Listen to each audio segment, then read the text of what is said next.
Right. CWC సమావేశంలో పాల్గొనేందుకు ఇటు తెలంగాణలోని సీఎం రేవంత్ రెడ్డి అదేవిధంగా ముఖ్య నేతలందరూ కూడా హాజరయ్యారు. ఈ 2 రోజుల పాటు ఈ సమావేశాలు జరగనున్నాయి. మరిన్ని వివరాలు అందించేందుకు మా ప్రతినిధి సిద్ధార్థ్ సిద్ధంగా ఉన్నారు. సిద్ధార్థ్, ఈ సిడబ్ల్యూ సమావేశం సంబంధించి అప్డేట్స్ ఏంది? Thank you Shankari. Mahatma Gandhi AICC అధ్యక్షుడిగా బాధ్యతలు స్వీకరించి 100 ఏళ్లు పూర్తవుతున్నటువంటి సందర్భంగా 2 రోజుల పాటు కాంగ్రెస్ పార్టీ ప్రత్యేక సమావేశాలను నిర్వహిస్తుంది.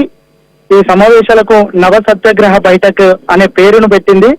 సిడబ్ల్యూసి సభ్యులు, శాశ్వత ఆహ్వానితులు, ప్రత్యేక ఆహ్వానితులు, అదేవిధంగా పిసిసి చీఫ్లు, సిఎల్పి నేతలు, పార్లమెంటరీ పార్టీ ఆఫీస్ బేరర్లు, కాంగ్రెస్ పాలిత రాష్ట్రాల సీఎంలు, మాజీ సీఎంలు, ఇలా 200 మంది కీలక నేతలకు ఆహ్వానాలు పంపారు. దాంట్లో భాగంగా ఈ రోజు మొదటి రోజు సిడబ్ల్యూసి సమావేశం కూడా నిర్వహించనున్నారు.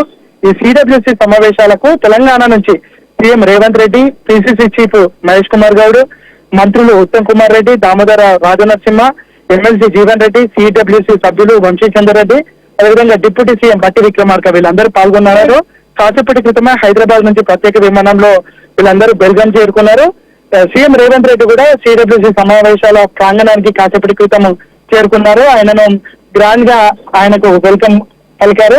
2 రోజుల పాటు గాంధీకి సంబంధించినటువంటి అంశాలు, ముఖ్యంగా గాంధీ సిద్ధాంతాలను ప్రజల్లోకి విస్తృతంగా తీసుకువెళ్ళడానికి కావలసినటువంటి కార్యాచరణను కాంగ్రెస్ పార్టీ రూపొందించనుంది. దాంతో పాటు ఇటు బీజేపీని అడ్డుకోవడం, బీజేపీ చేస్తున్నటువంటి ప్రజా వ్యతిరేక కార్యక్రమాలను ఏ విధంగా ప్రజలు తిప్పికొట్టాలనే అంశానికి సంబంధించి కూడా ఒక కార్యాచరణ రూపొందించే అవకాశం ఉంది. మొత్తానికైతే ఈ 2 రోజుల సమావేశం అనంతరం కాంగ్రెస్ పార్టీ కార్యాచరణ ప్రజల్లోకి ఏ విధంగా తీసుకువెళ్లాలనే అంశానికి సంబంధించి వివిధ రాష్ట్రాల్లో ప్రత్యేక కార్యక్రమాలను కూడా నిర్వహించే అవకాశం ఉంది.